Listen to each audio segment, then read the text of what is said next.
साथियों नमस्कार, मैं मनोज सहारण। आज इस वीडियो में मैं आपके लिए नया टॉपिक लेकर आया हूँ, नाभिक।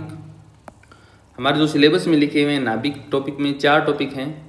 पहला है द्रव्यमान स्थिति, नाभिकीय बंधन ऊर्जा, नाभिकीय विखंडन और नाभिकीय संलयन। तो चलिए हम एक एक करके इनको कंप्लीट करते हैं। सबसे पहले हम नाभिक के बारे में हम कुछ बेसिक पॉइंट्स पढ़ लेते हैं।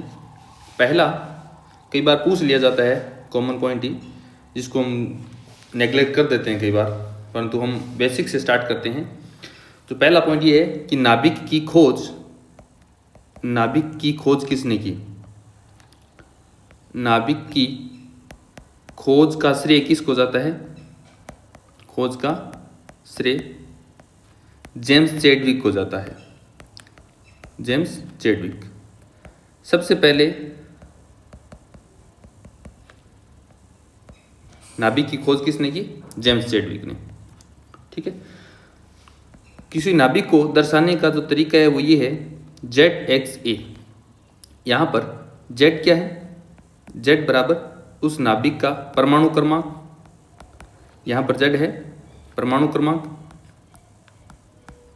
इसके साथ साथ Z ही क्या है? उस नाभिक के प्रोटॉनों की संख्या। Z क्या है? नाभिक के प्रोटॉनों की संख्या, कि नाभिक में कितने प्रोटॉन हैं। ZXA लिखा हुआ है तो नाभिक में प्रोटॉनों की संख्या कितनी होगी? Z। अब उसके बाद नाभिक में न्यूट्रॉनों की संख्या कितनी हो जाएगी? न्यूट्रॉनों की संख्या बराबर A - Z। ठीक है। और यहाँ पर A क्या है? उस नाभिक का द्रव्यमान संख्या है। A क्या है? उस नाभिक का द्रव्यमान संख्या, या फिर इसी को हम बोल सकते हैं न्यूक्लियनों की संख्या। क्या बोल सकते हैं? न्यूक्लियनों की संख्या। अब न्यूक्लियन क्या होते हैं? न्यूक्लियनों की संख्या, नाभिक के अंदर प्रोटॉन तथा न्यूट्रॉन होते हैं, उन दोनों को कंबाइंड फॉर्म में क्या बोला जाता है? न्यूक्लियन बोला जाता है। न्यूक्लियन क्या होते हैं? Proton plus neutron. प्रोटॉनों और न्यूट्रॉनों की दोनों की संख्याओं का योग कितना होता है? A। न्यूक्लियन क्या होते हैं? Proton plus neutron. ठीक है। हमने यहाँ क्या सीखा? A तो क्या है? द्रव्यमान संख्या। Z परमाणु क्रमांक। Z को क्या बोला जाता है? प्रोटॉनों की संख्या। A द्रव्यमान संख्या के साथ साथ क्या है? न्यूक्लियनों की संख्या। ठीक है। इसके बाद हमने सपोज दैट कोई एक नाभिक लिखा ZXA और दूसरा नाभिक है ZXA1। तो इन दोनों नाभिकों में इनकी जो प्रोटॉनों की संख्या है या परमाणु क्रमांक है वो सेम है, परंतु इन दोनों की द्रव्यमान संख्या क्या है? भिन्न है। तो ये नाभिक क्या कहलाएंगे? समस्थानिक कहलाएंगे। क्या कहलाएंगे? समस्थानिक। ऐसे नाभिक जिनमें प्रोटॉनों की संख्या तो सेम हो या परमाणु क्रमांक सेम हो, लेकिन द्रव्यमान संख्या भिन्न भिन्न हो, वो समस्थानिक कहलाते हैं। इसके साथ ऐसे नाभिक जिनमें प्रोटॉनों की संख्या तो क्या हो? भिन्न भिन्न हो, तथा द्रव्यमान संख्या क्या हो? सेम हो। यहाँ पर हमने 2 नाभिक लिए हैं। इसका प्रोटॉनों की संख्या कितनी है? Z, और यहाँ पर क्या है? Z1। इसकी द्रव्यमान संख्या A और इसकी द्रव्यमान संख्या भी A। तो ऐसे नाभिक क्या कहलाएंगे? ऐसे नाभिक जिनमें द्रव्यमान संख्या क्या हो?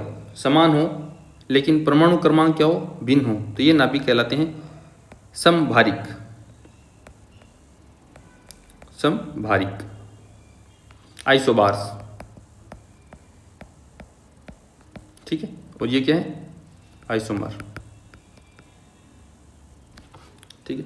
अब नेक्स्ट पॉइंट है हमारा नाभिक का आकार। नाभिक का आकार। नाभिक का आकार फर्मी कोटि का होता है। नाभिक का आकार फर्मी कोटि का। अब फर्मी कोटि क्या होती है? 10 की पावर -15 मीटर आकार का होता है। ठीक है, इसको क्या बोलते हैं, फर्मी। 10⁻15 को फर्मी बोला जाता है। तो ये फर्मी कोटि हो गया, 10⁻15 मीटर को क्या बोल दिया हमने, फर्मी। तो नाभिक का आकार फर्मी ऑर्डर का होता है। और जो नाभिक की जो त्रिज्या होती है, नाभिक की त्रिज्या वो इसकी द्रव्यमान संख्या पर किस प्रकार से निर्भर करती है। नाभिक की त्रिज्या इसकी द्रव्यमान संख्या पर किस प्रकार से निर्भर करती है। मान लेते हैं नाभिक की त्रिज्या कितनी है, r, तो उसकी द्रव्यमान संख्या a⁻1/3 के समानुपाती होती है। ये बहुत अच्छा रिलेशन है हमारे पास, r समानुपाती a⁻1/3। नाभिक की जो त्रिज्या है उसकी द्रव्यमान संख्या की घात 1/3 के समानुपाती होती है। अब समानुपाती नियतांक हटने पे एक नियतांक आएगा, समानुपाती चिन्ह हटने पर r0 a⁻1/3। यह है नाभिक की त्रिज्या का सूत्र। ठीक है, r0 यहाँ पर क्या है, नियतांक है।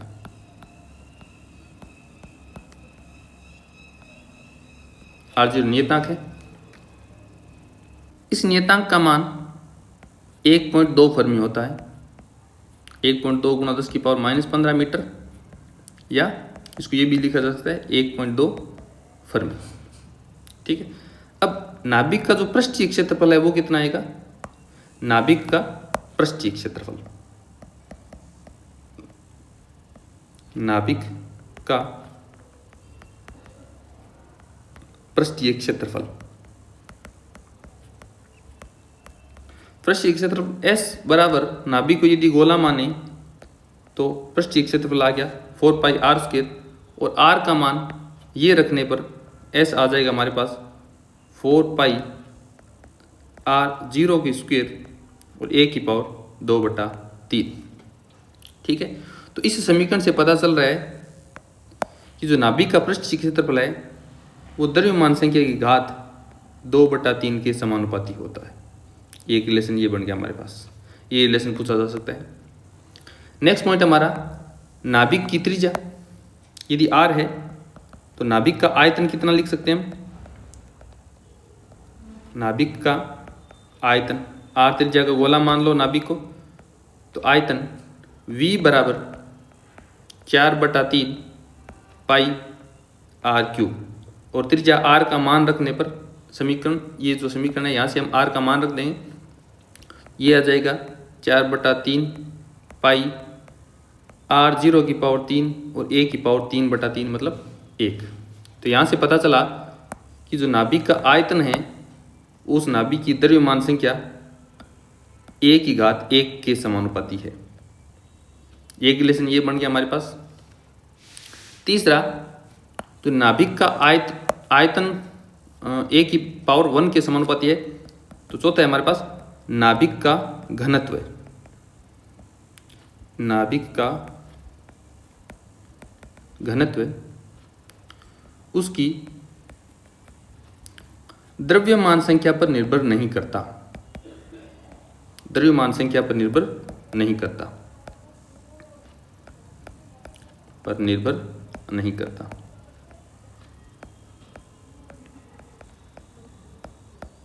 इसका मतलब नाभिक का घनत्व रो समानुपाती a⁻0 के समानुपाती है। इसका मतलब द्रव्यमान संख्या पर निर्भर नहीं करता।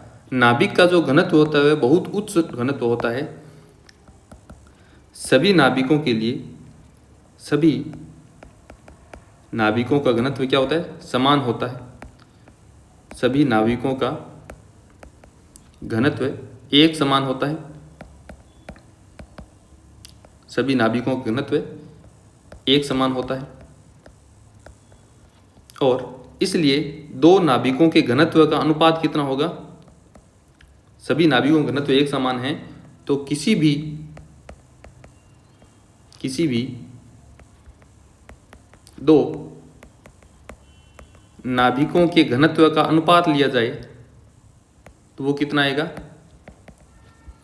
घनत्व का अनुपात ये आएगा 1:1, क्योंकि सभी नाभिकों का घनत्व जब बराबर है तो अनुपात कितना आ जाएगा, 1:1। जो नाभिक के घनत्व का मान होता है, नाभिक के घनत्व का जो संख्यात्मक मान है वो कितना है? नाभिक का घनत्व बराबर 2 × 10⁻17 किलोग्राम प्रति मीटर क्यूब। और ये संख्या क्या है? ये डाटा बहुत बड़ा डाटा है, तो नाभिक का जो घनत्व है वो बहुत अधिक होता है, 2 × 10⁻17 किलोग्राम प्रति मीटर क्यूब। इसका अर्थ ये हुआ कि 1 मीटर लंबा, 1 मीटर चौड़ा तथा 1 मीटर ऊंचा हम यदि घन ले लेवें, इसका आयतन कितना हो गया? 1 मीटर क्यूब। और इसमें हम क्या भर देवें? न्यूक्लियन भर देवें, न्यूक्लियन भर देवें, तो इसका जो द्रव्यमान कितना होगा? m बराबर 2 × 10⁻17 किलोग्राम। अब इसका अनुमान लगा सकते हैं कि 1 मीटर क्यूब में हमने कितना द्रव्यमान डाल दिया। इसमें न्यूक्लियन भरने पर इसका द्रव्यमान कितना होगा? 2 × 10⁻17 किलोग्राम। तो नाभिक का जो घनत्व होता है वो बहुत ज़्यादा होता है। नेक्स्ट, चूंकि नाभिक में प्रोटॉन होते हैं, न्यूट्रॉन होते हैं। न्यूट्रॉनों में तो कोई आवेश नहीं होता, प्रोटॉनों में धन आवेश होता है। और नाभिक का जो आकार है वो लगभग 10⁻−15 मीटर है। तो बहुत कम आकार में प्रोटॉन पास पास रहते हैं, इनमें प्रतिकर्षण होता है। ठीक है, फिर भी ये नाभिक के अंदर ही रहते हैं। इसका कारण यह है कि सभी न्यूक्लियन चाहे वो प्रोटॉन हो चाहे न्यूट्रॉन हो, सभी न्यूक्लियन प्रबल नाभिकीय आकर्षण बल, प्रबल नाभिकीय बल, और नाभिकीय बल क्या होता है? आकर्षण का होता है। नाभिकीय बल की प्रवृत्ति क्या होती है? आकर्षण बल की प्रवृत्ति है। प्रबल नाभिकीय बल आकर्षण बल से बंधे रहते हैं, चाहे वो प्रोटॉन हो चाहे वो न्यूट्रॉन हो, नाभिकीय बल से बंधे रहते हैं, नाभिकीय बल से बंधे रहते हैं। ठीक है, अब नाभिकीय बल के बारे में मैं आपको 5-4 पॉइंट लिखवा देता हूं।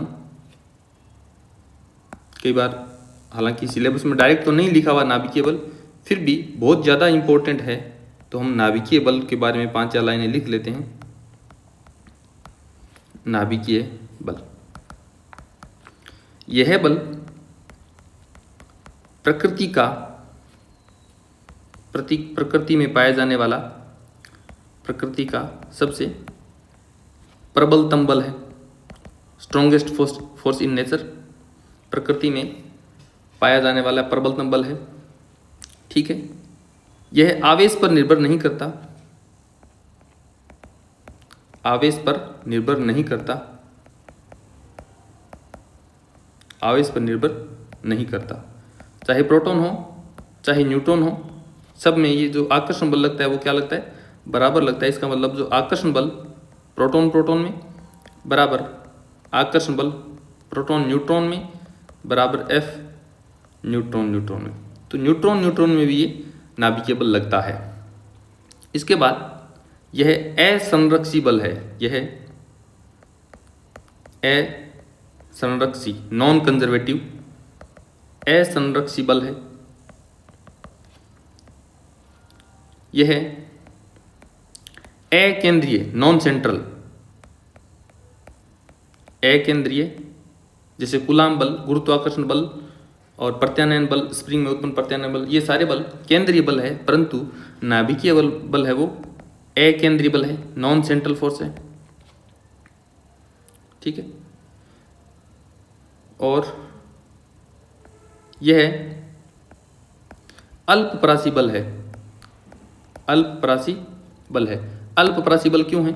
क्योंकि ये नाभिक में प्रोटॉन और न्यूट्रॉनों के मध्य लगता है, और नाभिक का जो आकार है 10⁻−15 मीटर है, तो 10⁻−15 मीटर में बल लगता है। इसका मतलब यह बल है वो अल्पप्रासी बल है। ये नाभिकीय बल के बारे में हमने 5 पॉइंट पढ़ लिए। कई बार पूछ ले तो हम जवाब देने लायक रहते हैं यहाँ। नेक्स्ट पॉइंट पढ़ लेते हैं हम, एक AMU द्रव्यमान। एक AMU द्रव्यमान, जो AMU द्रव्यमान है ये नाभिकों के परमाणुओं के द्रव्यमान को बताने के लिए मात्रक है। AMU इसका मतलब परमाणविक द्रव्यमान इकाई, एएमयू मतलब परमाणवीय द्रव्यमान इकाई, एटॉमिक मास यूनिट, परमाणवीय द्रव्यमान इकाई है। एएमयू क्या है? परमाणु द्रव्यमान इकाई है। तो एक एएमयू का मान होता है वो कितना होता है? एक एएमयू बराबर 6c12 के एक परमाणु का द्रव्यमान, कि एक परमाणु का द्रव्यमान का 12वां भाग, इसके बटा में हम लिखेंगे 12। तो ये है एक एएमयू द्रव्यमान की परिभाषा। तो एक एएमयू द्रव्यमान का किलोग्राम में बदलें तो ये कितना मिलता है? एक एएमयू बराबर 1.67 गुणा 10 की पावर माइनस 27 किलोग्राम द्रव्यमान होता है। एक एएमयू द्रव्यमान को किलोग्राम में बदले तो 1.67 गुणा 10 की पावर माइनस 27 किलोग्राम मिलता है। ठीक है, नेक्स्ट टॉपिक हमारा आइंस्टीन का ऊर्जा द्रव्यमान सिद्धांत। आइंस्टीन का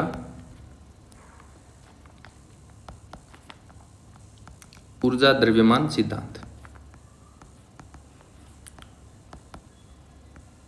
ऊर्जा द्रव्यमान सिद्धांत, यह सिद्धांत क्या कहता है? इसके अनुसार ऊर्जा व द्रव्यमान, ऊर्जा तथा द्रव्यमान आपस में रूपांतरित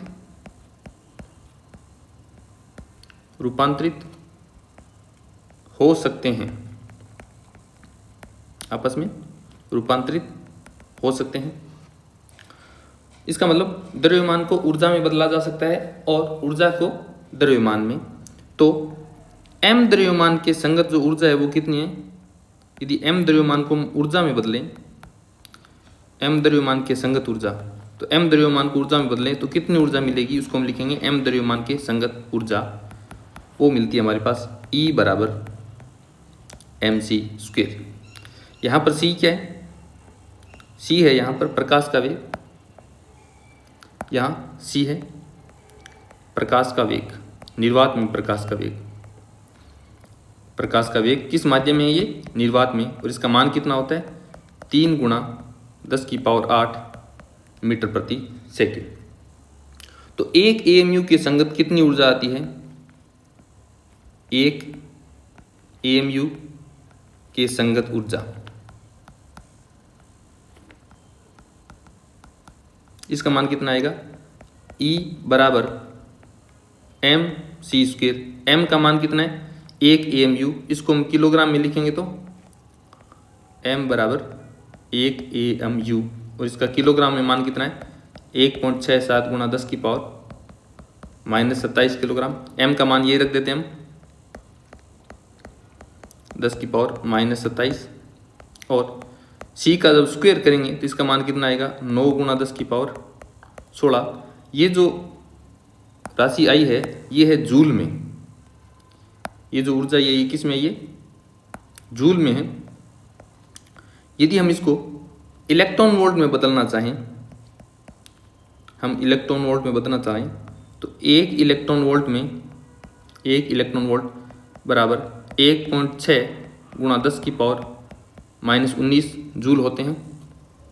तो यदि हम इसको इलेक्ट्रॉन वोल्ट में बदलें तो 1.6 गुणा 10 की पावर माइनस 19 का भाग लगाएं हम 1.67 गुणा 10 की पावर माइनस 27 गुणा 9 गुणा 10 की पावर 16 बटा 1.6 गुणा 10 की पावर माइनस 19 इलेक्ट्रॉन वोल्ट। और इसको हल करने पर मिलता है हमको E बराबर 931.5 मेगा इलेक्ट्रॉन वोल्ट। मेगा मतलब 10 की पावर 6 इलेक्ट्रॉन वोल्ट ऊर्जा मिलती है।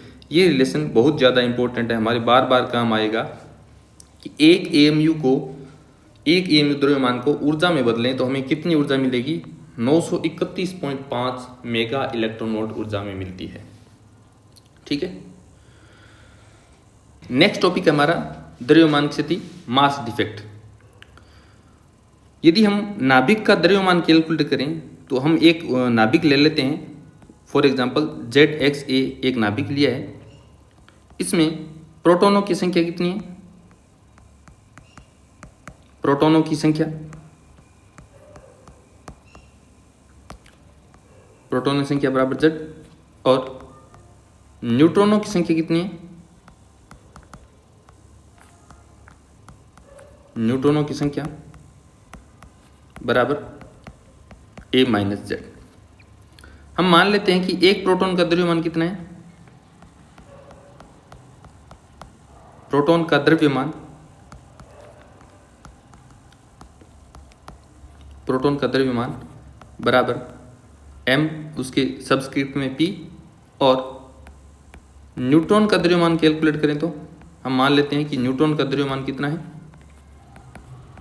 mn। तो इस नाभिक में z प्रोटॉन है तथा a माइनस z न्यूट्रॉन है, तो नाभिक का द्रव्यमान कितना आएगा? नाभिक का द्रव्यमान, नाभिक का द्रव्यमान, नाभिक का द्रव्यमान आएगा प्रोटॉनों का द्रव्यमान प्लस न्यूट्रॉनों का द्रव्यमान। प्रोटॉनों की संख्या हमारे पास Z, एक प्रोटॉन का द्रव्यमान है mp, तो ये तो आ गया हमारे पास प्रोटॉनों का द्रव्यमान, प्लस न्यूट्रॉनों का द्रव्यमान। न्यूट्रॉनों की संख्या है a माइनस Z, और एक न्यूट्रॉन का द्रव्यमान है mn, तो ये आ गया न्यूट्रॉनों का द्रव्यमान। तो हमारे पास नाभिक का द्रव्यमान आना चाहिए ZmP plus a minus Z mn। ये हमने थ्योरी के बेस पे कैलकुलेट किया है, तो ये मान क्या कहलाता है? नाभिक का द्रव्यमान का सैद्धांतिक मान। नाभिक के द्रव्यमान का सैद्धांतिक मान कितना आना चाहिए? इसका मतलब मैं ये लिख सकता हूँ कि m सैद्धांतिक, मास थ्योरेटिकल कैलकुलेट किया वो कितना आया? m सैद्धांतिक बराबर ZmP plus a minus Z mn। ये सैद्धांतिक मान आया। फॉर्मूले के अकॉर्डिंग हमारे ये मान आना चाहिए, परंतु जब नाभिक को तोला गया तो जो कुछ अलग मान मिला, m प्रायोगिक, है ना, नाभिक का जो मान तोला गया वो m प्रायोगिक आया। बाद में ये दोनों क्या आए? अलग अलग आए, इसका कुछ मान डिफरेंट आया। ठीक है, देखने से ये पता चला वास्तव में होना तो ये चाहिए था कि m प्रायोगिक और m सैद्धांतिक दोनों बराबर होने चाहिए। जितना आप फॉर्मूले से कैलकुलेट कर रहे हैं और इतना ही आप यदि नाभिक को तोलें, वेट करें, तो दोनों मान बराबर आने चाहिए थे। परंतु जब नाभिक को तोला गया तो उसका जो वास्तविक द्रव्यमान है, जो हम फॉर्मूले से कैलकुलेट कर रहे थे, उससे कम आया। क्या पता चला? जब तोला गया तो नाभिक का जो सैद्धांतिक मान है, सैद्धांतिक मान मतलब हम फॉर्मूले से कैलकुलेट कर रहे हैं, मास सैद्धांतिक इज ग्रेटर देन मास प्रायोगिक। ठीक है, ये क्यों मिला? ये अंतर क्यों आया? तो इन सैद्धांतिक मान और प्रायोगिक मान का जो अंतर है वो क्या कहलाता है? द्रव्यमान क्षति। ये क्यों आता है हम इसका डिस्कस करेंगे। तो पहले हम द्रव्यमान क्षति निकाल लेते हैं। द्रव्यमान क्षति क्या होगी? m सैद्धांतिक तथा m प्रायोगिक दोनों का जो अंतर है वो क्या कहलाता है? द्रव्यमान क्षति। तो द्रव्यमान क्षति का जो नोटेशन है वो है स्मॉल डेल्टा m। द्रव्यमान क्षति, द्रव्यमान क्षति डेल्टा m बराबर मास सैद्धांतिक माइनस मास प्रायोगिक। तो डेल्टा m को हम फॉर्मूला क्या लिख सकते हैं? डेल्टा m बराबर सैद्धांतिक द्रव्यमान कितना आना चाहिए? प्रोटॉनों का द्रव्यमान दैट इज ZmP प्लस न्यूट्रॉनों का द्रव्यमान that is a minus Z mn। ठीक है, परंतु वास्तविक मान जो आया, प्रायोगिक मान, वो है हमारे पास कैपिटल M। तो ये आ गया द्रव्यमान क्षति का फॉर्मूला। ये हमारा द्रव्यमान क्षति का फॉर्मूला आ गया। ठीक है, ये द्रव्यमान क्षति क्यों हुई? बाद में ये पता चला कि ये जो द्रव्यमान क्षति हुई है, द्रव्यमान में हुई यह कमी, हुई यह कमी ऊर्जा में बदलकर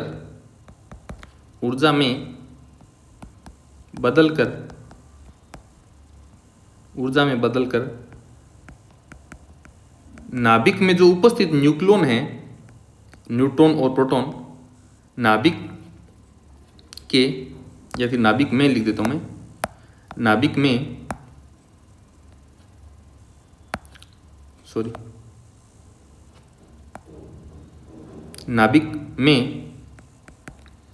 न्यूक्लियन में कौन कौन आते हैं? न्यूट्रॉन और प्रोटॉन। नाभिक में न्यूक्लियनों को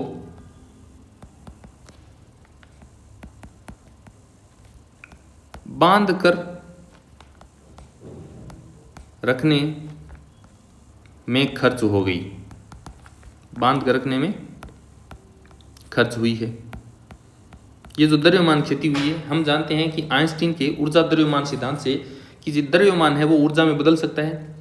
इसका मतलब नाभिक में इतने द्रव्यमान की क्षति हुई है, ठीक है। वास्तव में हमारा जो प्रायोगिक मान था वो m आया है, लेकिन सैद्धांतिक मान के अनुसार ये आना चाहिए था, आया ये है। इन दोनों का अंतर है, मतलब वास्तव में द्रव्यमान की क्षति होगी और कितनी अमाउंट की हुई है? डेल्टा m की। द्रव्यमान की जो क्षति हुई है, ऊर्जा की द्रव्यमान में हुई है कमी, ऊर्जा में बदलकर नाभिक में न्यूक्लियनों को बांध कर रखने में खर्च हुई है। क्यों? क्योंकि नाभिक में प्रोटॉन है, प्रोटॉन प्रतिकर्षित होंगे, उनको जब हम बांधेंगे तो हमें ऊर्जा खर्च करनी पड़ेगी। तो ये जो ऊर्जा है वो कहाँ से लाएगा नाभिक? नाभिक अपने द्रव्यमान की को ही कुछ कम कर लेगा। इसका मतलब नाभिक अपने द्रव्यमान को ही खा जाता है, यूँ समझे। द्रव्यमान को खाकर उसको ऊर्जा में बदलकर उस नाभिकों को, न्यूक्लियनों को बांध कर रखता है, ठीक है। ये है हमारे पास द्रव्यमान क्षति। द्रव्यमान क्षति का मास डिफेक्ट का जो कंसेप्ट समझ में आ गया होगा कि मास में हुई यह कमी ऊर्जा में बदलकर नाभिक में न्यूक्लियनों को बांध कर रखने में खर्च हुई है। इसका अर्थ हम ये निकाल सकते हैं कि जैसे ही हम नाभिक को बनाते हैं तो नाभिक के निर्माण में हुई कमी, नाभिक के निर्माण में खर्च हुई ऊर्जा कह सकते हैं इसको हम ये कह सकते हैं कि नाभिक के निर्माण में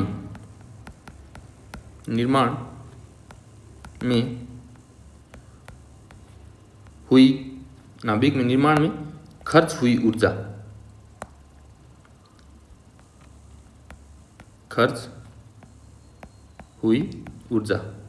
इसमें जो ऊर्जा में बदला है ये द्रव्यमान, वो कहाँ चला गया? नाभिक के निर्माण में खर्च हो गया। अर्थात यदि नाभिक को वापस तोड़ा जाए, वापस तोड़ा जाए तो ऊर्जा की इतनी ही मात्रा,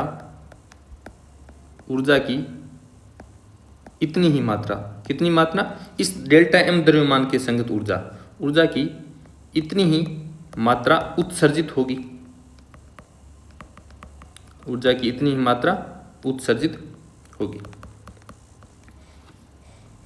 ठीक है।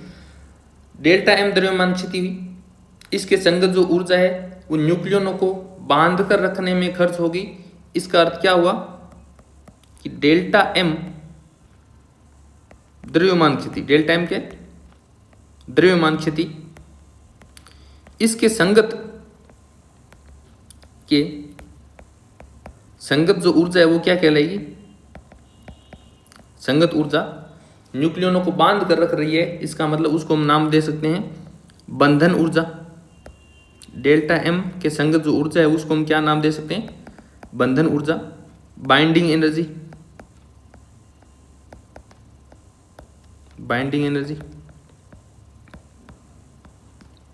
कई जगह इसको डेल्टा E लिखा जाता है या कई जगह इसको BE लिखा जाता है, बाइंडिंग एनर्जी या डेल्टा E।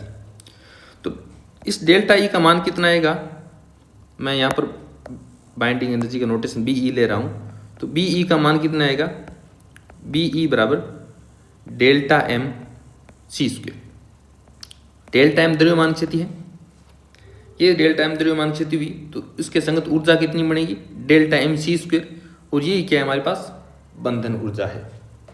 पहला तरीका ये है कि इस फॉर्मूले में आप डेल्टा एम को किस में रखेंगे, किलोग्राम में। तो जो ई का बाइंडिंग एनर्जी का मान आएगा वो किस में आएगा, जूल में। ठीक है। दूसरा तरीका हम ये जानते हैं कि बी ई बराबर द्रव्यमान स्थिति हमने डेल्टा एम निकाल ली, ये डेल्टा एम है वो ए एम यू में निकाल लेते हैं। डेल्टा एम किस में निकाल लेते हैं हम, delta M A M U में। और एक ए एम यू के संगत जो ऊर्जा है वो 931.5 मेगा इलेक्ट्रॉन वोल्ट होगी। तो यहाँ पर डेल्टा एम को हम यदि 931.5 से गुणा करा दें तो ये बंधन ऊर्जा आ जाएगी। तो इस स्थिति में ऊर्जा किस में आएगी, मेगा इलेक्ट्रॉन वोल्ट में। ठीक है। किसी भी नाभिकीय विक्रिया में आपको या फिर किसी नाभिक की बंधन ऊर्जा निकालनी है तो वहां पर आप डेल्टा एम निकालें और उसको 931.5 से गुणा करवा दें तो उस नाभिक की बंधन ऊर्जा आ जाएगी। ठीक है। नेक्स्ट पॉइंट है हमारा नाभिक का स्थायित्व। नाभिक का स्थायित्व, इसके लिए मैं आपको एक उदाहरण देता हूं। नाभिक का स्थायित्व, स्टेबिलिटी ऑफ न्यूक्लियस, इसको कैसे डिफाइन करेंगे। सपोज दैट एक घर में 10 कैंडिडेट है और उस घर में जो फाइनेंशियल स्थिति है उनके पास सपोज दैट यहाँ पर 20 लाख है। ठीक है। 20 लाख रुपये हैं और उस घर में 10 सदस्य हैं। तो एक सदस्य के हिस्से में कितने आए, 2 लाख रुपये। और जो दूसरा घर है उसमें 5 सदस्य हैं और उनके घर में 15 लाख रुपये हैं। तो यहाँ पर एक सदस्य के हिस्से में कितने हैं, 3 लाख रुपये। तो हम ये कह सकते हैं कि जो सेकंड घर है इस घर की जो फाइनेंशियल स्थिति है वो अच्छी है। अच्छी क्यों है, क्योंकि यहाँ पर एक सदस्य के हिस्से में 3 लाख रुपये आ रहे हैं और यहाँ पर एक सदस्य के हिस्से में 2 लाख रुपये आ रहे हैं। हालांकि इस घर में कुल रुपये तो 20 लाख है परंतु सदस्य भी तो 10 है। तो हम किसी भी घर की फाइनेंशियल स्थिति को देखने के लिए रुपीज पर कैंडिडेट देखते हैं। ठीक है, कि एक सदस्य के हिस्से में कितने रुपये आ रहे हैं। वैसे ही किसी नाभिक का स्थायित्व देखने के लिए हम क्या करेंगे कि एक न्यूक्लियन के हिस्से में कितनी ऊर्जा आ रही है। ठीक है। तो नाभिक का जो स्थायित्व है वो बंधन ऊर्जा से न लगाकर तो हम ये लिख सकते हैं कि नाभिक का स्थायित्व है बाइंडिंग एनर्जी से नहीं देखा जाता। तो हम ये कह सकते हैं कि किसी नाभिक को बनाने में यदि ज़्यादा ऊर्जा खर्च हुई है तो उस नाभिक की बंधन ऊर्जा ज़्यादा है। बिल्कुल, नाभिक की बंधन ऊर्जा ज़्यादा है उसकी। किसी नाभिक को बनाने में ज़्यादा ऊर्जा खर्च हुई है तो उस नाभिक की बंधन ऊर्जा ज़्यादा है। इसका मतलब ये नहीं है उस नाभिक का स्थायित्व ज़्यादा है। ठीक है। तो इसके लिए मैं समझा रहा हूँ आपको। तो बाइंडिंग एनर्जी से नहीं देखा जाता नाभिक का स्थायित्व, नहीं देखा जाता, परंतु परंतु परंतु नाभिक का स्थायित्व का किससे हम मेजर करेंगे, नाभिक का स्थायित्व बाइंडिंग एनर्जी प्रति न्यूक्लियन। भी एक न्यूक्लियन के हिस्से में कितनी बाइंडिंग एनर्जी आती है, स्थायित्व बाइंडिंग एनर्जी प्रति न्यूक्लियन से देखा जाता है, से देखा जाता है। ठीक है। तो इसलिए बाइंडिंग एनर्जी पर न्यूक्लियन की जो टर्म है वो इंपॉर्टेंट हो जाती है। तो नेक्स्ट है हमारे पास प्रति न्यूक्लियन बंधन ऊर्जा। कैसे निकालें हम प्रति न्यूक्लियन बंधन ऊर्जा।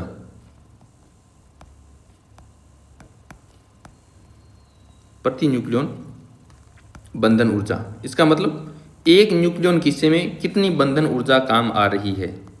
प्रति न्यूक्लियन बंधन ऊर्जा बराबर कुल बंधन ऊर्जा कितनी है, बीई बाइंडिंग एनर्जी, और उस नाभिक में न्यूक्लियनों की संख्या कितनी होगी, ए भी प्रोटॉनों की संख्या प्लस न्यूट्रॉनों की संख्या दोनों को बांध कर रख रही है, बीई ऊर्जा है वो।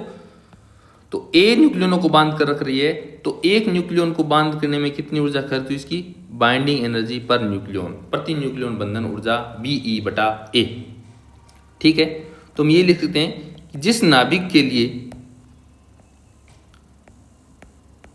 जिस नाभिक के लिए बाइंडिंग एनर्जी पर न्यूक्लियन, प्रति न्यूक्लियन बंधन ऊर्जा, इसको हम लिखते हैं BE/A। जिस नाभिक की binding energy per nucleon BE/A अधिक है वह नाभिक उतना ही अधिक स्थायी होता, वह नाभिक उतना ही अधिक स्थायी होगा, उतना ही अधिक स्थायी होगा। ठीक है, तो बाइंडिंग एनर्जी पर न्यूक्लियन से हम किसी नाभिक का स्थायित्व देखते हैं। प्रकृति में Fe56 है, इसकी बाइंडिंग एनर्जी सबसे ज़्यादा है। तो इस नाभिक के लिए बाइंडिंग एनर्जी प्रति न्यूक्लियन सबसे ज़्यादा है और इसका मान होता है 8 मेगा इलेक्ट्रॉन वोल्ट। यह प्रकृति में सबसे अधिक स्थायी है। प्रकृति में Fe56 है, वो सर्वाधिक स्थायी है। क्यों? क्योंकि इसकी जो प्रति न्यूक्लियन बंधन ऊर्जा है वो कितनी है? 8 मेगा इलेक्ट्रॉन वोल्ट प्रति न्यूक्लियन। एक न्यूक्लियन के हिस्से में कितनी ऊर्जा पाती है?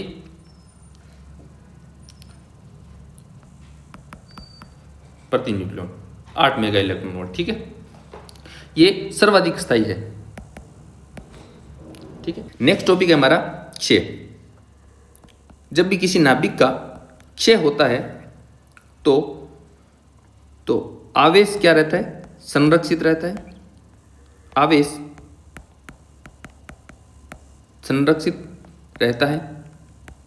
इसके साथ साथ जो द्रव्यमान संख्या है, द्रव्यमान संख्या भी क्या रहती है? संरक्षित रहती है। द्रव्यमान संख्या भी संरक्षित रहती है, संरक्षित रहती है। कैसे? कि विक्षय से पहले आवेश और क्षय के बाद का आवेश बराबर होगा, और क्षय से पहले की द्रव्यमान संख्या और क्षय के बाद की द्रव्यमान संख्या बराबर होगी।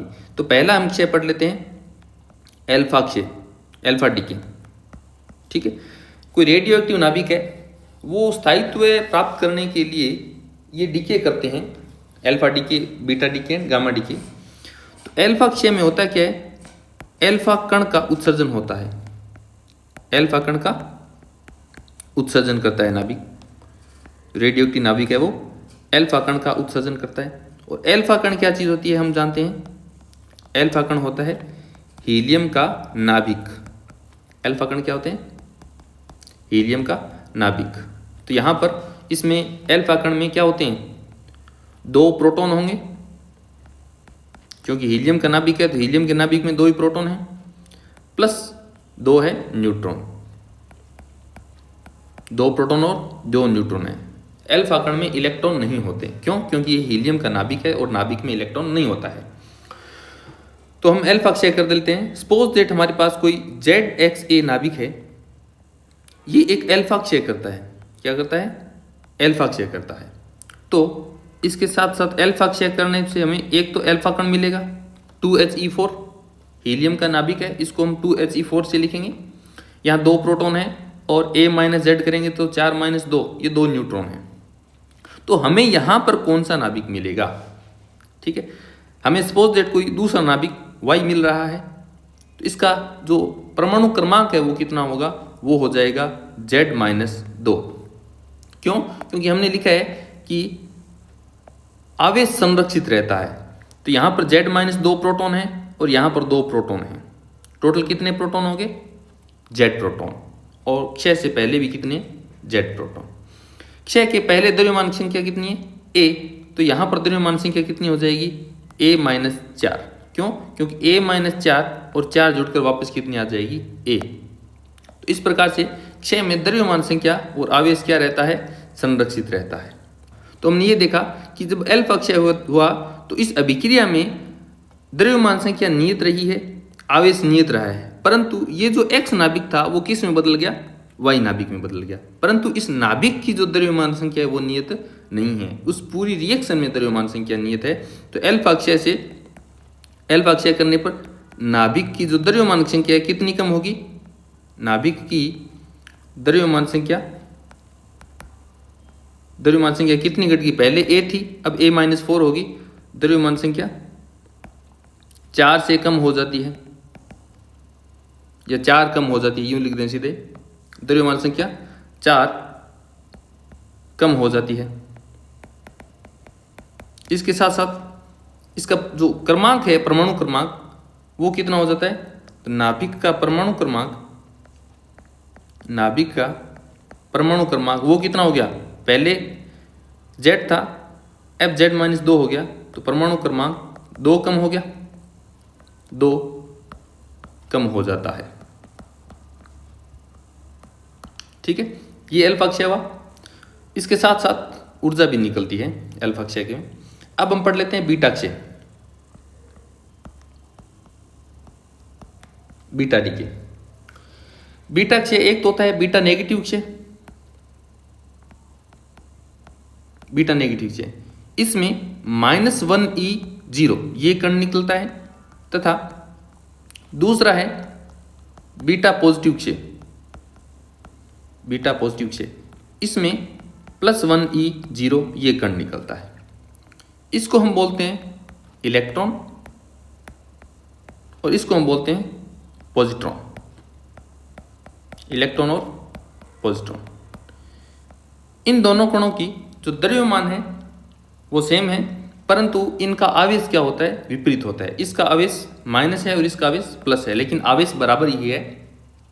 इनका द्रव्यमान बराबर है, आवेश बराबर है, परंतु आवेश की प्रकृति अलग अलग होती है इनकी।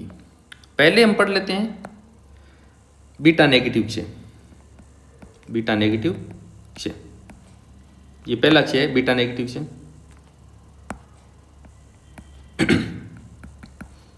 ठीक है, हमारे पास कोई सपोज दैट ZXA नाभिक है, ये बीटा नेगेटिव क्षय करता है, बीटा नेगेटिव क्षय।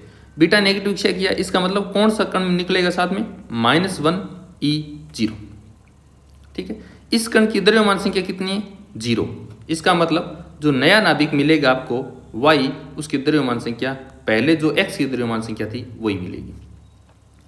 इसके जो परमाणु क्रमांक है वो कितना है, -1। तो इसका मतलब हम यहाँ पर परमाणु क्रमांक लिख पाएंगे Y का Z+1।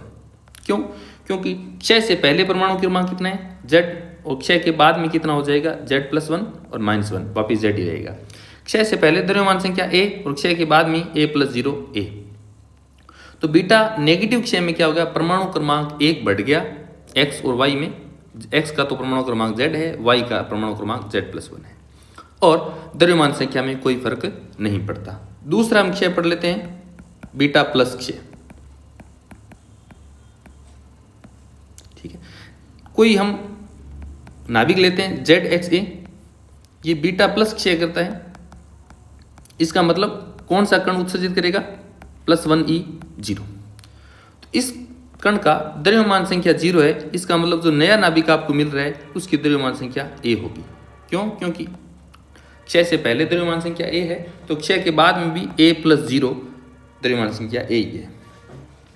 जो बीटा प्लस पार्टिकल है, इसका परमाणु क्रमांक +1 है, तो Y का परमाणु क्रमांक कितना होगा, Z-1। क्यों, क्योंकि क्षय से पहले परमाणु क्रमांक Z है, तो क्षय के बाद भी परमाणु क्रमांक कितना हो गया, Z-1 और +1, ये Z ही आ गया। नेक्स्ट टॉपिक है हमारा नाभिकीय विखंडन। इसमें एक जो बड़ा भारी नाभिक होता है वो छोटे हल्के नाभिकों में टूटते हैं। छोटे हल्के नाभिक 2 भी हो सकते हैं या फिर 2 से अधिक हो सकते हैं। तो बड़ा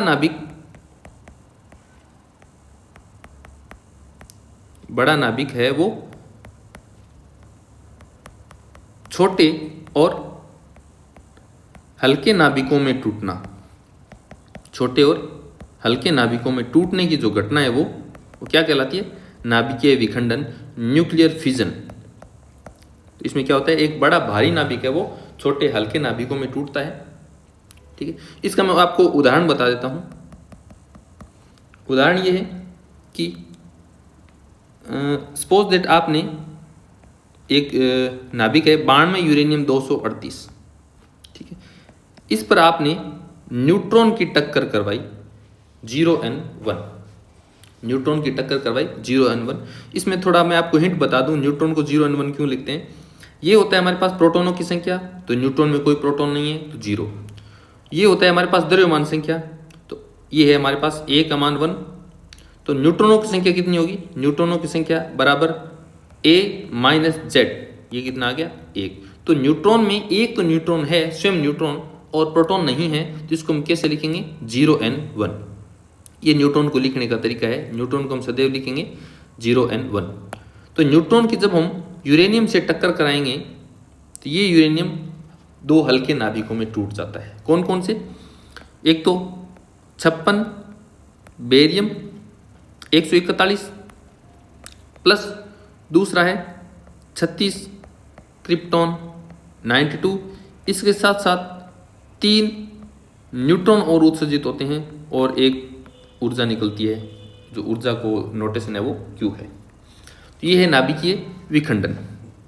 ठीक, इसमें आप देखें तो यहाँ पर जो प्रोटॉनों की संख्या है वो कितनी है? 92 प्लस 0 92, और इधर प्रोटॉन की संख्या कितनी है? 56 प्लस 36 और यहाँ पर 0, तो टोटल 92 प्रोटॉन की संख्या होगी। और यदि द्रव्यमान संख्या देखें तो ये 238 और 1 239, और इधर कितनी होगी? 141 92, और एक न्यूट्रॉन की द्रव्यमान संख्या 1 है, तो 3 न्यूट्रॉनों की द्रव्यमान संख्या कितनी होगी? 3। तो 141 प्लस 92 प्लस 3, ये हो गया 239। हमारे पास LHS में भी कितनी है न्यूट्रॉन?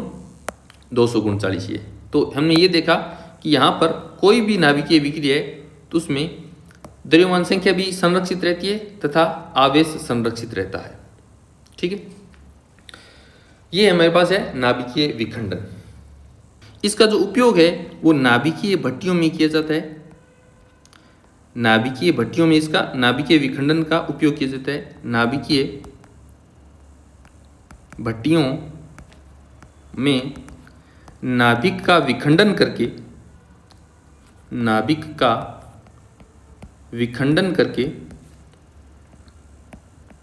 विखंडन करके ऊर्जा, जो ऊर्जा उत्सर्जित ऊर्जा Q है, ये प्राप्त की जाती है। ऊर्जा प्राप्त की जाती है।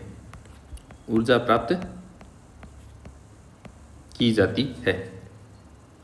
ठीक है, तो नाभिकीय भट्टियों में नाभिकीय विखंडन से ऊर्जा प्राप्त की जाती है, और नाभिकीय भट्टियों में ऊर्जा प्राप्त करने के लिए नाभिकीय भट्टियों में ऊर्जा प्राप्त करने के लिए श्रृंखला अभिक्रिया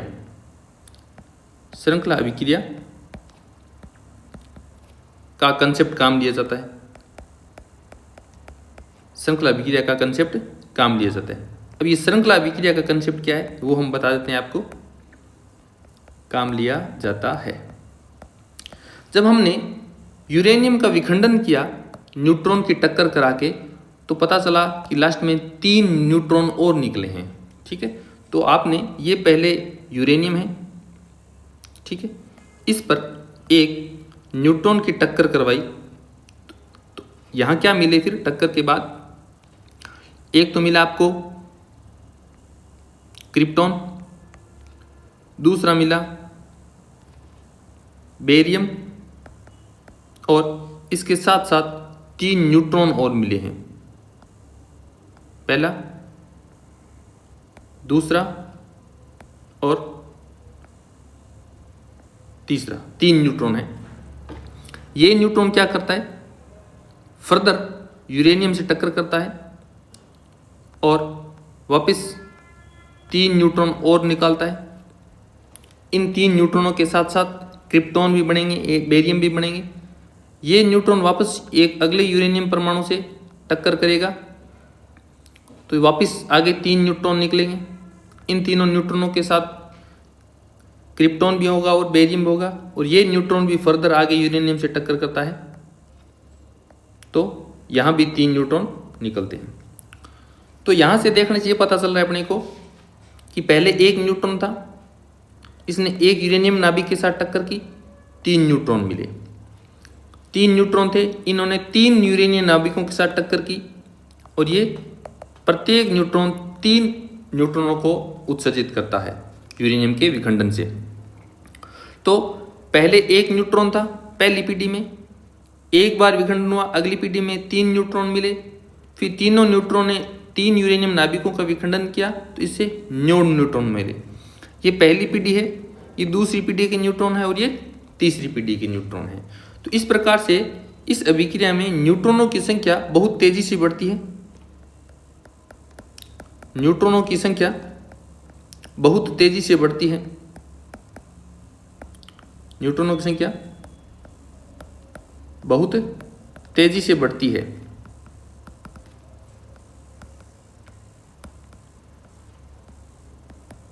ठीक है, तो हम क्या करें फिर?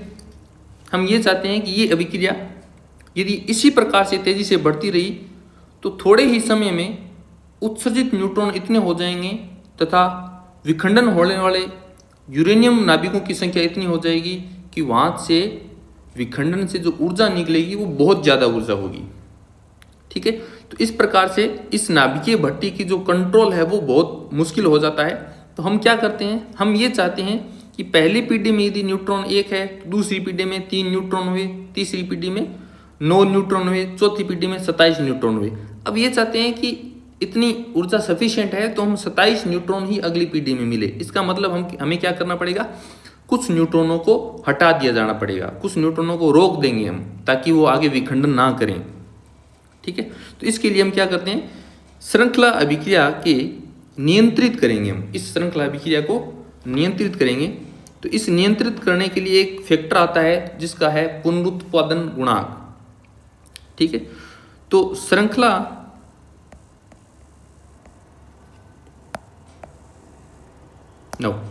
तो जो पुनरुत्पादन गुणांक है वो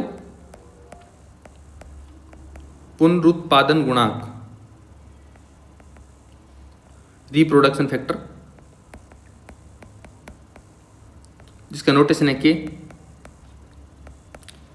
इसको हम कैसे लिखेंगे, यहां पुनरुत्पादन गुणांक कितना है, 1 से 3 बने, 3 से 9 बने, तो यहां पर 3 की गुणा की, यहां पर भी 3 की गुणा की। तो किसी पीढ़ी में नाभिकों की संख्या बटा में उससे पहली पीढ़ी के नाभिकों की संख्या, तो 9/3 कितना आ जाएगा, 3, 3/1 कितना आ जाएगा, 3। तो किसी पीढ़ी में, किसी पीढ़ी के नाभिक की संख्या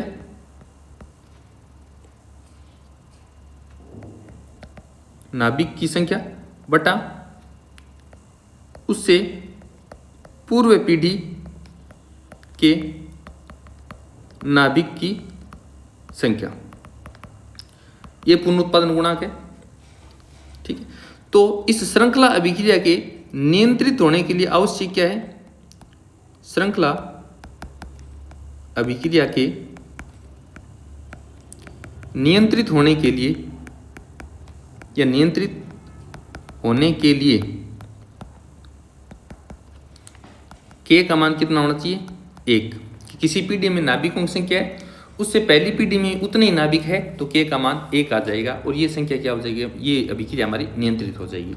यदि के का मान 1 से बड़ा हो गया तो ये अगली पीढ़ी में जो नाभिक है वो बढ़ जाएंगे, उससे अगली पीढ़ी में नाभिकों की संख्या और बढ़ जाएगी, उससे अगली पीढ़ी में नाभिकों की संख्या और बढ़ जाएगी। तो ये अभिक्रिया अनियंत्रित हो गई। ठीक है, तो नियंत्रित अभिक्रिया के लिए के बराबर 1। यदि के ग्रेटर देन 1 हो गया, पुनरुत्पादन गुणांक का मान 1 से बड़ा हो गया, तो ये जो नाभिकीय अभिक्रिया, ये श्रृंखला अभिक्रिया वो अनियंत्रित हो जाएगी, अनियंत्रित। ठीक है, और यदि के का मान 1 से कम हो गया तो इसका मतलब अगली पीढ़ी में नाभिकों की संख्या कम हो गई, उससे अगली पीढ़ी में नाभिकों की संख्या और कम होगी, ये श्रृंखला अभिक्रिया क्या हो जाएगी, रुक जाएगी। श्रृंखला अभिक्रिया रुक जाएगी। ठीक है, तो श्रृंखला अभिक्रिया के नियंत्रित होने के लिए आवश्यक है हमारे पास क्या है, के का मान 1 होना चाहिए। नेक्स्ट है नाभिकीय संलयन। नेक्स्ट टॉपिक है आपका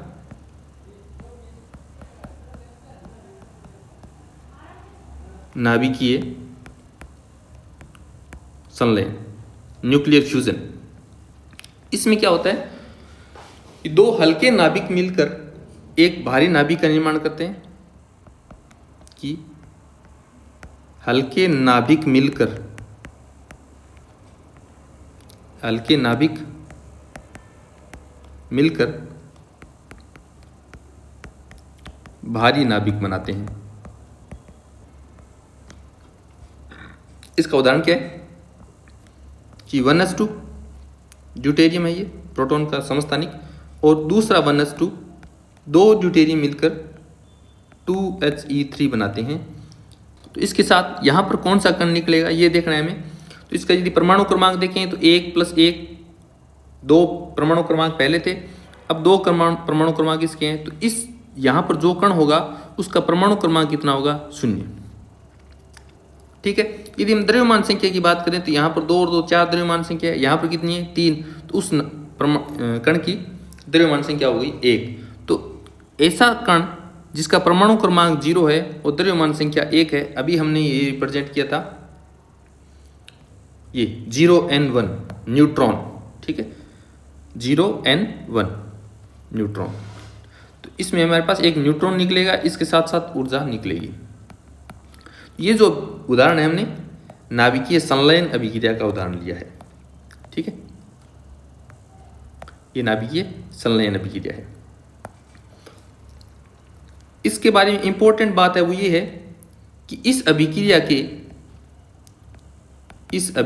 और ये अभिक्रिया कौन सी है? नाभिकीय संलयन। नाभिकीय संलयन। तो नाभिकीय संलयन इस अभिक्रिया के पूर्ण होने के लिए या फिर संपन्न होने के लिए बहुत उच्च ताप, वेरी हाई टेम्परेचर, बहुत उच्च ताप, लगभग 10⁸ केल्विन की आवश्यकता होती है।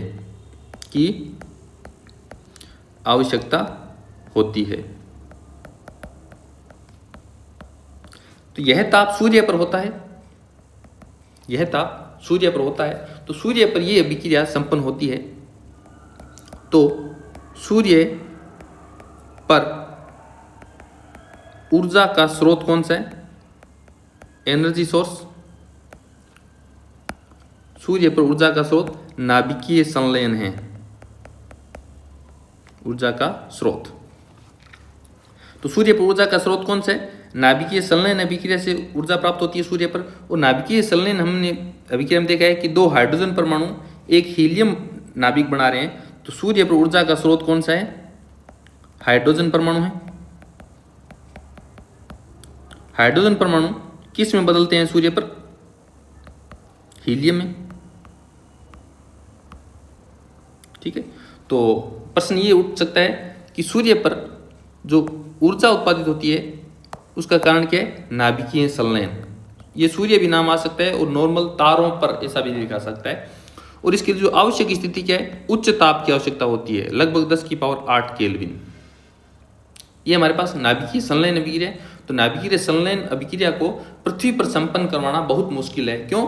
क्योंकि इसकी आवश्यक कंडीशन है कि 10⁸ केल्विन ताप होना चाहिए, और इतना ज़्यादा ताप उत्पन्न करना हमारे लिए बहुत बड़ी चुनौती है ये। नेक्स्ट टॉपिक है हमारा क्यू मान, क्यू वैल्यू। क्यू मान क्या है? अभी हम प्रत्येक अभिक्रिया में लिख रहे हैं, जैसे कि ये अभिक्रिया कंप्लीट हुई, इसमें हमने क्यू लिखा यहाँ पर। ठीक है, तो अभिक्रिया में जो ऊष्मा उत्सर्जित होती है उसको क्यू लिखते हैं। ये क्यू का मान नेगेटिव भी हो सकता है और पॉजिटिव भी हो सकता है। तो हम इसको कैसे परिभाषित करें कि यह ऊर्जा है। क्यू मान क्या है? ऊर्जा है। यह किसी नाभिकीय अभिक्रिया में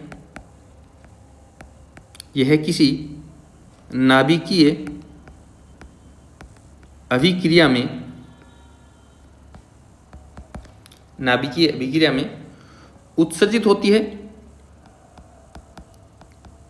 नाभिकीय अभिक्रिया में उत्सर्जित होती है या फिर अवशोषित होती है। उत्सर्जित भी हो सकती है और अवशोषित भी हो सकती है, या अवशोषित होती है। ठीक है। अब हम कंडीशन ले रहे हैं कि जब Q का मान पॉजिटिव हो तो क्या होगा और Q का मान नेगेटिव हो तब क्या होगा। पहली कंडीशन है कि यदि Q का मान क्या हो, पॉजिटिव, Q का मान क्या हो, पॉजिटिव, इसका मतलब ये जो ऊर्जा है यहाँ पर Q ये पॉजिटिव है, इसका मतलब ये जो अभिक्रिया कंप्लीट हुई है तो ऊर्जा उत्सर्जित हुई है। ठीक है, तो Q क्या है, पॉजिटिव है, इसका मतलब ऊर्जा क्या हुई है, उत्सर्जित हुई है। और जब ऊर्जा उत्सर्जित होती है तो वो अभिक्रिया क्या कहलाती है, ऊष्माक्षेपी अभिक्रिया। यहाँ पर ऊर्जा उत्सर्जित हुई है, ऊर्जा उत्सर्जित हुई है। और ऐसी अभिक्रिया जहाँ ऊर्जा उत्सर्जित होती है उसको हम बोलते हैं ऊष्माक्षेपी, ऊष्माक्षेपी अभिक्रिया, एक्सोथर्मिक रिएक्शन। ठीक है, और ऐसी अभिक्रिया जिनके लिए Q का मान पॉजिटिव होता है, ये अभिक्रिया स्वतः संपन्न हो सकती है। ये अभिक्रिया स्वतः संपन्न हो सकती है। और इसका जो दूसरा केस है, यदि क्या हो, Q का मान क्या हो, यदि Q बराबर नेगेटिव हो, तो यदि Q का मान नेगेटिव हो तो आप इस समीकरण में देखें, यहाँ यदि नेगेटिव है तो ये इस साइड जाके पॉजिटिव हो जाएगा, और ये इस साइड जाके पॉजिटिव हो रहा है। इसका अर्थ क्या हुआ कि ये LHS में पॉजिटिव है, इसका मतलब हम इस समीकरण में ऊर्जा प्रोवाइड कर रहे हैं। तो अभिक्रिया संपन्न करने के लिए हम ऊर्जा दे रहे हैं यहाँ पर। तो यदि Q का मान नेगेटिव हो तो ऊर्जा उत्सर्जित हुई है, यहाँ पर सॉरी ऊर्जा अवशोषित हुई है, ऊर्जा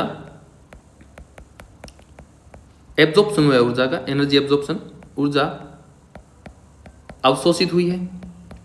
और ऐसी अभिक्रिया जिनमें ऊर्जा अवशोषित होती है उनको हम क्या बोलते हैं, ऊष्मा शोषी, ऊष्मा शोषी, एंडोथर्मिक, एंडोथर्मिक रिएक्शन। और ये अभिक्रियाएं स्वतः संपन्न नहीं होती, इनको संपन्न करवाने के लिए ऊर्जा दी जाती है। तो ये स्वतः संपन्न नहीं होती, स्वतः संपन्न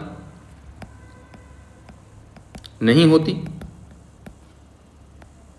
इनको पूर्ण करने के लिए या संपन्न करवाने के लिए, पूर्ण करने हेतु ऊर्जा दी जाती है। ठीक है, अब हम यदि कोई समीकरण दे दिया आपको तो उसमें Q मान कैसे निकालें। सपोज दैट एक समीकरण दे दिया आपको कि x प्लस वाई ये दो नाभिक मिलकर z plus a plus q ऊर्जा, यहाँ पर q ऊर्जा है ना, दो नाभिक मिलकर दो नए नाभिक बना रहे हैं, या फिर ये एक नाभिक है, ये कोई दूसरा कण है, प्रोटॉन भी हो सकता है, न्यूट्रॉन भी हो सकता है। तो इस अभिक्रिया में आप Q का मान निकालें। तो हम Q का मान कैसे निकालेंगे, हम ये जानते हैं कि पहले जो द्रव्यमान था वो जोड़ लेंगे, उसके बाद का जो द्रव्यमान है वो जोड़ लेंगे। द्रव्यमान में जितनी कमी आई है वो Q हो गया। इसका मतलब Q का मान हम कितना निकालेंगे, पहले हम दोनों का द्रव्यमान जोड़ लेंगे कि अभिक्रिया से पहले का द्रव्यमान कितना है, mx प्लस my। ठीक है, ये पहले द्रव्यमान था, माइनस बाद में कितना द्रव्यमान हुआ, mz प्लस ma। तो अभिक्रिया से पहले का द्रव्यमान और अभिक्रिया से बाद का द्रव्यमान, इन दोनों का अंतर आया। ये अंतर, इसका मतलब द्रव्यमान कम हो गया। अब ये द्रव्यमान कहाँ चला गया, ये द्रव्यमान ऊर्जा के रूप में बदलकर चला गया। तो हमें इस द्रव्यमान का जो अंतर है इसके संगत ऊर्जा निकालनी है। तो ये आ गई हमारे पास ये दोनों द्रव्यमान जोड़ लिए हमने, पहले का द्रव्यमान माइनस बाद का द्रव्यमान, ये द्रव्यमान का अंतर आ गया, इससे हम c² की गुणा करा देंगे। तो इस द्रव्यमान के जो अंतर के संगत कितनी ऊर्जा हुई वो इस अभिक्रिया का Q मान हो गया। ठीक है, यदि आपको इनके x, y, z और a के द्रव्यमान दे दें तो ये फॉर्मूला लगाना है। दूसरा फॉर्मूला है कि इसको हम ये भी तो लिख सकते हैं कि m ये अभिकारक है, इसके रिएक्टेंट है, तो m अभिकारक, अभिकारकों का द्रव्यमान माइनस m उत्पादों का द्रव्यमान, इन दोनों का अंतर गुणा में सी स्क्वायर। दूसरा तरीका है, ये तो आपको द्रव्यमान देवे तब फॉर्मूला काम लेना है। दूसरा फॉर्मूला है कि दोनों की बंधन ऊर्जा दे देवे तो बंधन ऊर्जा है, इनका रिवर्स फॉर्मूला है कि बंधन ऊर्जा उत्पादों की जोड़ लो आप। यदि आपको प्रति न्यूक्लियन बंधन ऊर्जा दे रखी है प्रत्येक नाभिक की, तो उस नाभिक के न्यूक्लियनों की संख्या से गुणा कराकर उस नाभिक की पूरी बंधन ऊर्जा निकाल लेंगे। तो इसका जो फॉर्मूला हम द्रव्यमान के लिए लगाए उसका उल्टा लगाएंगे उत्पाद के लिए। तो बाइंडिंग एनर्जी उत्पाद माइनस बाइंडिंग एनर्जी अभिकारक। इससे हम सी स्क्वायर की गुणा नहीं करेंगे। क्यों? क्योंकि ये अपने आप में ऊर्जा ही है। द्रव्यमान को ऊर्जा में बदलने के लिए हम सी स्क्वायर गुणा करा रहे हैं, तो यहाँ पर हमें सी स्क्वायर की गुणा करने की जरूरत है नहीं। बाइंडिंग एनर्जी उत्पाद माइनस बाइंडिंग एनर्जी अभिकारक। तो ये हमारे पास फॉर्मूला क्यू का फॉर्मूला बन गया दो केस के लिए। यदि आपको द्रव्यमान दे रखा है तो ये एम अभिकारक माइनस एम उत्पाद काम ले लें, और बाइंडिंग एनर्जी दे रखी है तो बाइंडिंग एनर्जी उत्पाद माइनस बाइंडिंग एनर्जी अभिकारक, ये फॉर्मूला ले लें। तो ये हमारे नाभिक की थ्योरी कंप्लीट हो गई है। इसके जो न्यूमेरिकल्स है वो मैं लिख कर आपको टेलीग्राम चैनल पर शेयर कर दूंगा। इस वीडियो के डिस्क्रिप्शन में टेलीग्राम चैनल का लिंक डाल रहा हूँ, तो आप उसको ज्वाइन कर लें। प्रॉब्लम मैं आपको आज प्रोवाइड कर दूंगा, PYQ है वो, और इनके जो सॉल्यूशन है वो मैं कल आपको शेयर कर दूंगा। Thank you for watching this video.